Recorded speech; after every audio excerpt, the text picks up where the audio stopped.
तो आज की क्लास जब शुरू हो रही है तो कौन सा पॉइंट हमें सबसे पहले लेना है वो देखो। तो बेटा एक क्वेश्चन इस चैप्टर में से आता है, what was 15% land arrangement. 15% land arrangement क्या था। दूसरा क्वेश्चन आ सकता है बेटा, वो बोलेंगे आपसे, what was the injustice done to the sharecroppers in Champaran. Champaran में शेयर क्रॉपर्स के साथ क्या इनजस्टिस हो रहा था। या तीसरा क्वेश्चन आपसे पूछेंगे तो वो फिर इस तरीके से पूछ लेंगे, when did Gandhi ji arrive at Champaran. तो तीनों क्वेश्चंस के एक ही आंसर है, गांधी जी चंपारण कब पहुंचे, चंपारण में 15% लैंड अरेंजमेंट क्या था, और तीसरा बेटा कि क्या इनजस्टिस हो रहा था शेयर क्रॉपर्स के साथ। अब इसको डिस्क्राइब करने के लिए I am telling you in simple language, और वो अंडरस्टैंड कर लो, फिर नोट्स में से पढ़ेंगे तो पूरा आंसर कैसे लिखना है वो पता चल जाए। चंपारण में जितनी भी जमीन थी एग्रीकल्चरल, वो सारी एग्रीकल्चरल जमीन ब्रिटिश लैंडलॉर्ड्स के कंट्रोल में थी। ब्रिटिश जमींदार थे और उनकी प्रॉपर्टी थी, और ये शेयर क्रॉपर्स किराया देते थे और इस जमीन पे खेती करते थे, और ये खेती करने का कॉन्ट्रैक्ट साइन होता था 15 सालों के लिए, 20 सालों के लिए, और वो साइन भी क्या बेटा, अंगूठा लगा देते थे शेयर क्रॉपर्स। तो 15 साल के लिए ये जमीन हमें मिलेगी, हम इसके ऊपर खेती करेंगे। पर ब्रिटिश लैंडलॉर्ड्स इनको पूरी जमीन पे खेती नहीं करने देते थे। 15% जमीन पे इन शेयर क्रॉपर्स से इंडिगो ग्रो करने के लिए कहते थे, नील का पौधा उगाओ 15% जमीन पर।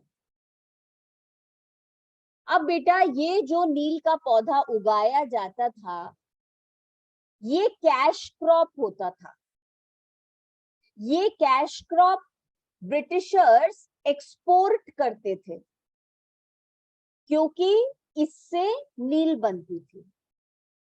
और बिहार के शेयर क्रॉपर्स सिर्फ फूड क्रॉप उगाते थे, तो खाने के फसल उगाएंगे, खुद भी खाएंगे, थोड़ा बहुत बेच देंगे, काम चल जाएगा। इसलिए वो जमीन किराए पे लेते थे, और ब्रिटिश लैंडलॉर्ड्स 15% जमीन को कल्टीवेट नहीं करने देते थे। कंपलसरी आप ही की मेहनत लगेगी और आप ही जो है वो इसके ऊपर खेती करो, ये कह दिया जाता था। और खेती करके पूरा का पूरा इंडिगो की हार्वेस्ट हमें दे दो। तो बेटा ये बहुत परेशान करता था शेयर क्रॉपर्स को, पर क्या करते, तो ये चलता चला जा रहा था सिस्टम।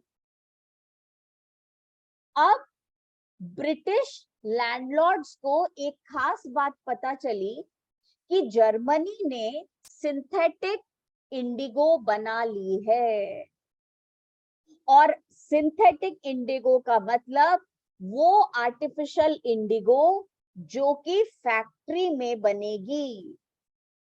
पौधा उगाने की जरूरत नहीं है, और पौधे से नील बनाने की भी जरूरत नहीं है। आप समझ रहे हो, जैसे पुराने जमाने में मेहंदी के पत्ते तोड़ के मेहंदी को पीस करके तब मेहंदी लगाई जाती थी, और आजकल तो सिंथेटिक बन रही है मेहंदी, फैक्ट्री में बनती है, फटाफट से आ जाती है और रेडी टू अप्लाई। तो बेटा ब्रिटिश लैंडलॉर्ड्स ने सोचा अब इंडिगो की खेती की जरूरत नहीं है, क्योंकि इंडिगो फैक्ट्री में बन जाएगी और बहुत सारी बन जाएगी, और बहुत बेटा बढ़िया एफिशिएंट तरीके से बनेगी। तो फिर खेती करवाने की जरूरत ही नहीं है, और जर्मनी की तरह हम भी बनाएंगे इंडिगो।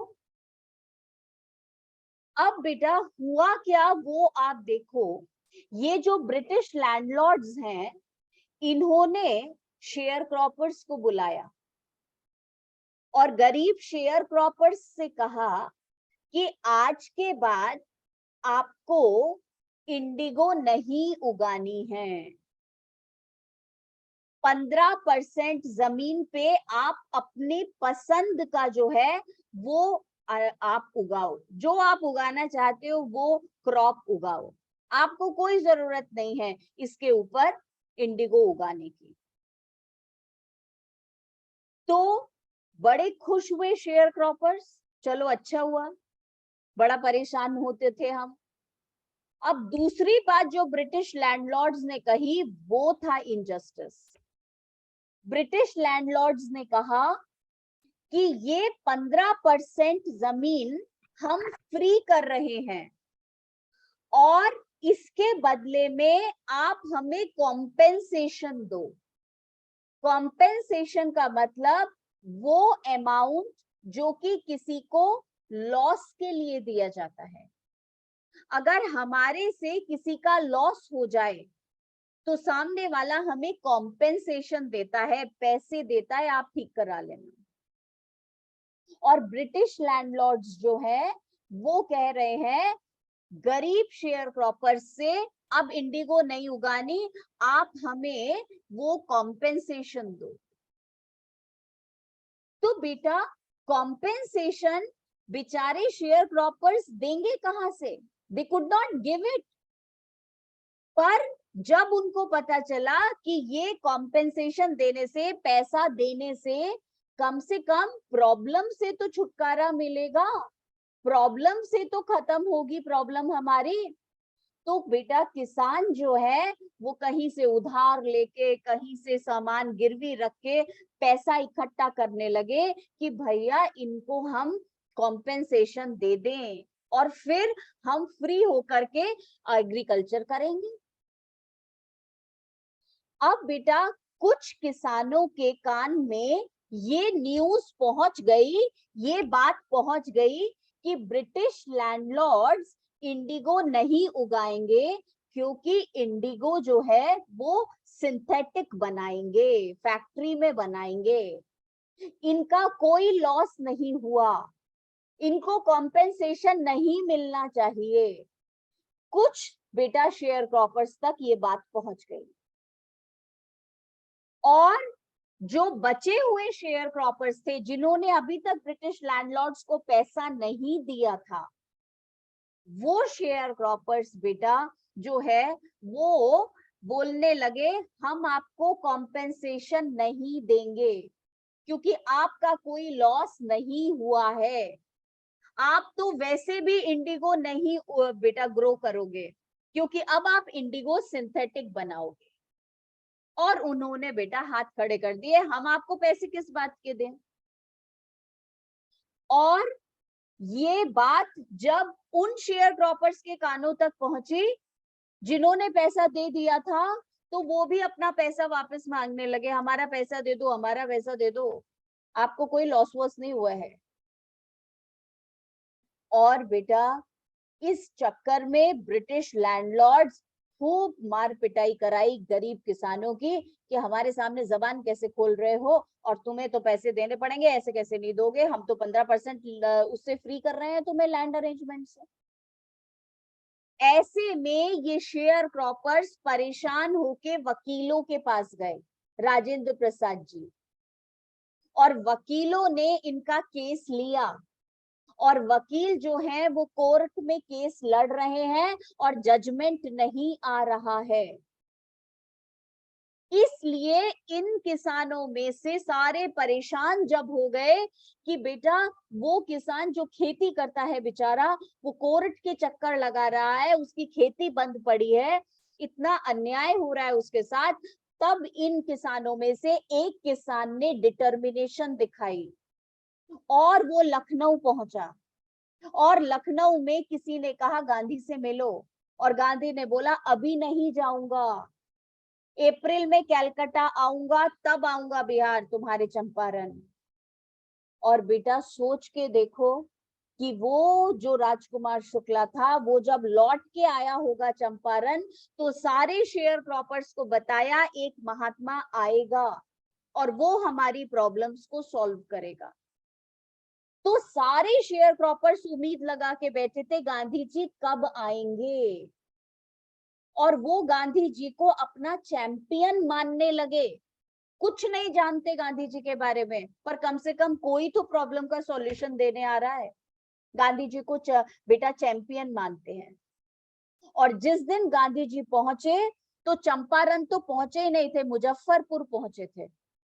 तो बेटा चंपारण से पैदल चल के ये गरीब किसान, किसी एक आध के पास कन्वेंस था, ट्रांसपोर्ट सिस्टम था, बाकी तो सारे पैदल चल के आ रहे हैं गांधी की एक झलक देखने के लिए, because they thought Gandhi to be their hero, their champion who will solve their problem. At this time Gandhi arrive at Champaran. तो 3 क्वेश्चंस का ये एक आंसर। अब थोड़ा सा बैक में जाते हैं, रिवर्स करते हैं, पीछे जाते हैं। तो हमने उस दिन क्लास में कहां तक पढ़ा था कि गांधी जी राजेंद्र प्रसाद के घर से उठे क्योंकि he was shocked to look at the caste discrimination, और बेटा चल दिए। आज का सेकंड टॉपिक ये है बेटा कि गांधी जी चंपारण पहुंचने से पहले कहां कहां गए। तो गांधी जी कलकत्ता से पहुंचे पटना, और पटना से बेटा जा रहे हैं आज मुजफ्फरपुर। एक तो कंफ्यूज मत होना, हम और आप यूपी में रहते हैं और यूपी में भी मेरठ में, तो हमारे पास जो है वो मुजफ्फरनगर है। तो वो जो मुजफ्फरनगर है वो हमारे शहर के पास है, और जो मुजफ्फरपुर है वो बिहार में है। तो मुजफ्फरपुर गए गांधी जी। अब वो सुनो कैसे। तो राजेंद्र प्रसाद के घर से उठ के पटना के रेलवे स्टेशन पहुंचे राजकुमार शुक्ला के साथ, और राजकुमार शुक्ला के साथ बेटा ट्रेन में चढ़ने से पहले उन्होंने एक टेलीग्राम भेजा मुजफ्फरपुर। और मुजफ्फरपुर में किसे टेलीग्राम भेजा? Professor J B. कृपलानी को। Professor J B. Kripalani arts college में प्रोफेसर थे, मुजफ्फरपुर में रहते थे। गांधी जी और कृपलानी जी मुलाकात कर चुके थे, उनकी दोस्ती हुई थी बेटा रविंद्रनाथ टैगोर के शांति निकेतन में, कलकत्ता। तो गांधी जी भी किसी जमाने में वेस्ट बंगाल गए थे और वहां पे जे.बी. कृपलानी जी भी पहुंचे थे, वहां दोनों की आपस में दोस्ती हो गई थी। आज गांधी जी को जरूरत पड़ी तो उन्होंने मुजफ्फरपुर में जे.बी. कृपलानी जी को बेटा टेलीग्राम भेजा। रात की ट्रेन से, आधी रात की ट्रेन से, 15 अप्रैल 1917 का दिन है। आज आधी रात को मैं मुजफ्फरपुर पहुंच रहा हूं, मुझे स्टेशन पे रिसीव करने आओ। तो बेटा ये जो है वो जे.बी. कृपलानी जी रात को 12 बजे गांधी जी को रिसीव करने के लिए पहुंच जाते हैं। और गांधी जी को जब रिसीव करने के लिए पहुंचते हैं तो अकेले नहीं पहुंचते हैं, क्योंकि किसी बड़े आदमी को लेने जाओ, रेस्पेक्टेबल आदमी को लेने जाओ, 4-6 लोगों को साथ में लेके जाओ। तो जे.बी. कृपलानी जी अपने स्टूडेंट्स को लेकर के पहुंचे और गांधी जी को वेलकम किया 15 अप्रैल 1917। और अपने घर में नहीं, एक गवर्नमेंट स्कूल टीचर थे जिनका नाम था मलकानी, नाम सेम से मैं कंफ्यूज मत होना। मलकानी जी के घर में गांधी जी ठहरे और 2-3 दिन ठहरे। अब गांधी जी जब वहां ठहरे हुए हैं तो गांधी जी मलकानी जी की तारीफ कर रहे हैं। और मलकानी जी की क्या तारीफ कर रहे हैं? कहते हैं, किसको बता रहे हैं? लुईस फिशर को। किताब कौन लिख रहा है? Louis Fischer. तो लुईस फिशर को समझा रहे हैं गांधी जी कि इतना हमारे जैसे एडवोकेट्स को, होम रूल एडवोकेट्स को कोई अपने घर में नहीं रखता था। कोई अपने घर में नहीं रखता था। और अरे रुक जा, बेटा कौन सा बच्चा है ये हमारा? एक तो नाम भी टाइप नहीं करा हुआ, जूम यूजर आ रहा है। तो बेटा उन्होंने जो है वो गांधी जी ने लुइस फिशर को बताया मलकानी जी की तारीफ करते हुए कि मुझे अपने घर में रखा। मैं होम रूल एडवोकेट था, इंडियन एडवोकेट। इंडियन एडवोकेट्स को कोई अपने घर में नहीं रखता था, और अपनी जॉब को, सरकारी नौकरी को रिस्क पे रख करके मलकानी ने मुझे अपने घर में रखा। तो बेटा ये उनकी तारीफ करी है। और यहाँ एक और क्वेश्चन मैं तुम्हें तैयार कराऊंगी। वो क्वेश्चन है बेटा, ऑर्डिनरी पीपल ने एक्स्ट्रा ऑर्डिनरी रोल प्ले किया था। ऑर्डिनरी लोगों ने एक्स्ट्रा ऑर्डिनरी रोल प्ले किया, कैसे? तो आप 3 लोगों के नाम लिखोगे। आप बोलोगे राजकुमार शुक्ला ऑर्डिनरी इंसान, एक्स्ट्रा ऑर्डिनरी रोल प्ले किया, इंडिया की हिस्ट्री को चेंज करने वाला काम। जेबी कृपलानी जिन्होंने आधी रात को गांधी जी को रेस्पेक्टफुली वेलकम किया, उन्होंने इंडिया की हिस्ट्री को चेंज करने में एक्स्ट्रा ऑर्डिनरी रोल प्ले किया। मलकानी जी ने अपनी गवर्नमेंट जॉब को रिस्क पे रख करके, और बेटा ये एक्स्ट्रा ऑर्डिनरी रोल प्ले किया, गांधी जी को अपने घर में रखा था। ये ordinary people, extraordinary role play किया इन लोगों ने। और बेटा गांधी जी जब वहां ठहरे हुए थे मलकानी जी के घर में मुजफ्फरपुर में, तो चंपारण तक खबर पहुंच गई कि शुक्ला जिस चैंपियन को लेने गया था वो चैंपियन आ गया। तो बेटा गरीब शेयर क्रॉपर्स पैदल उम्मीद के साथ गांधी जी की एक झलक देखने के लिए मुजफ्फरपुर पहुंच गए कि कौन सा वो हीरो है जो उनकी प्रॉब्लम्स को सॉल्व करेगा। और मलकानी जी के घर राजेंद्र प्रसाद जी भी पहुंच गए। राजेंद्र प्रसाद जी जब अपने घर गए होंगे तो सबने बताया होगा जी आपसे मिलने तो कोई आया था गांधी नाम का। तो बेटा गांधी जी को तो पहचानते थे, तो राजेंद्र प्रसाद जी मुजफ्फरपुर आ गए और आकर के गांधी जी से बातें कर रहे हैं, पूरा केस समझा रहे हैं उन्हें। एक वकील नहीं था शेयर क्रॉपर्स का, 3-4 थे। तो सारे वकील वहां पहुंच गए, गांधी जी को ब्रीफिंग कर दी, गांधी जी को सारी केस की जानकारी दे दी, और धीरे से बोला गांधी जी हम शेयर क्रॉपर्स से इतनी फीस लेते थे, आप देख लो आप कितनी लोगे। और बेटा यहाँ गांधी जी ने उनकी झड़की लगाई, बहुत उनको डांटा।